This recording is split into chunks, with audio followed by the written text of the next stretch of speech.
Have you ever wondered why you are not able to build your own huge rock formations in Jurassic World Evolution?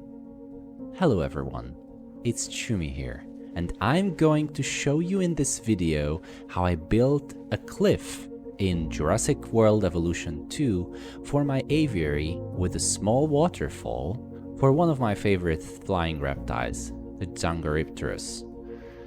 So let's get going. In this video, you see me just starting my project. I bring the soil up to level and I clean it up before I start laying down the first buildings. I had a plan in my head about how I wanted the result to look like. You could see me eyeballing the aviary's position before I started to put down the rocks. Yeah, the rocks. I usually like placing down the rocks because they bring a lot of random concealment for the animals, and they are a nice feature for every habitat, especially for aviaries, since all flying reptiles can perch on them. So, the rocks. I never go frugal with rocks, although in this build, I really underestimated the amount of rocks I need.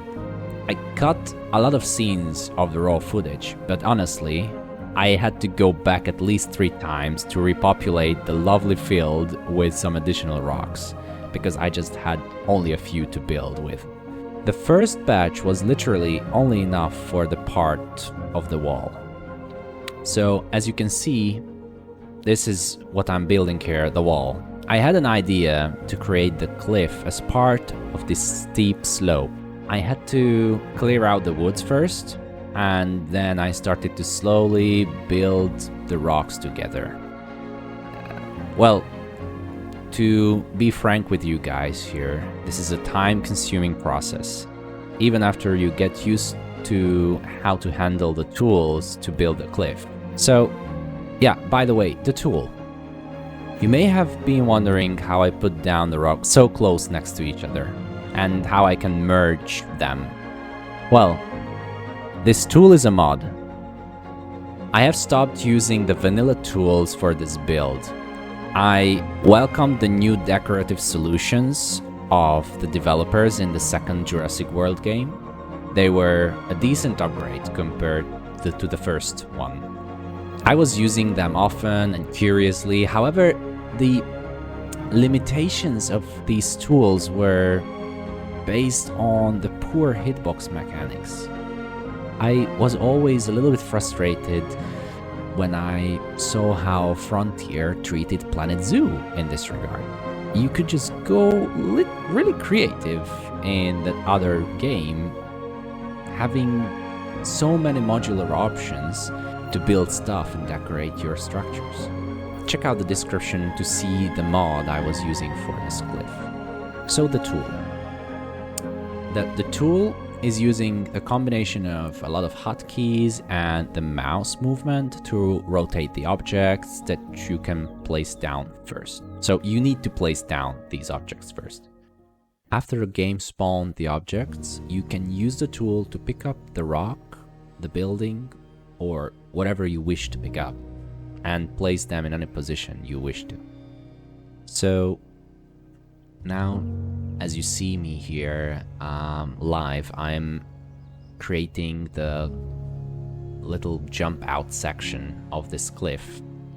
I wanted to merge some of these huge rocks together in a way that it creates this kind of cliff that kind of reaches out from this wall above the other rocks, so it has sort of, you know, like an arm, like reaches out from the mountain.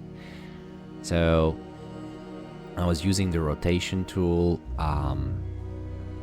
and yeah, I think I've found a nice position here, although I haven't yet checked it from all of the angles. So let's just put down another big one below it to make this wall of rocks a bit more believable.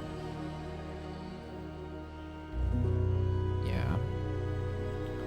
So let's just place them together Yeah, I think I'll need another batch of them.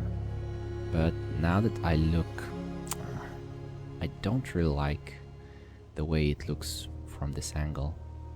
So yeah, let's make it point a little bit downwards, so just horizontally.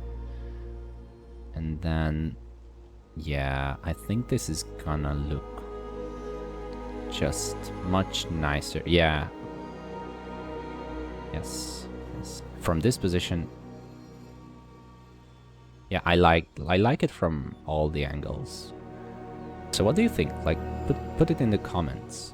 And so let's create the small waterfall feature for the cliffs jump about part. You can pick any fountain that you want, and you want to be able to cover these fountains with a rock. The way you create these waterfalls of streams pouring down is simple. You use the modded tool to turn the fountain, as you saw me, upside down, and place it into any rock, with keeping an eye on making the water fall vertically, as it should in most cases. The next step before creating the aviary was the small pond that keeps the cool and fresh water for our flying reptiles.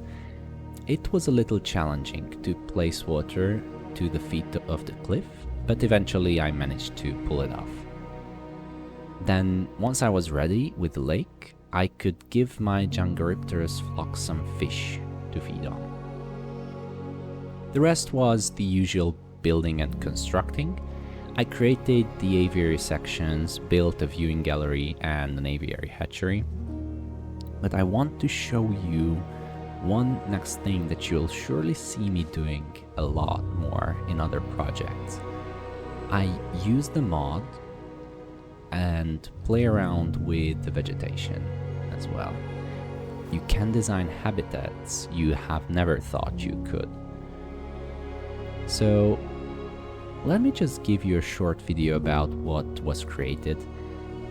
If you liked the video and want to see further ideas come to life, please consider subscribing and liking. I was Chumi, and I thank you for watching. So long, and see you in the next one.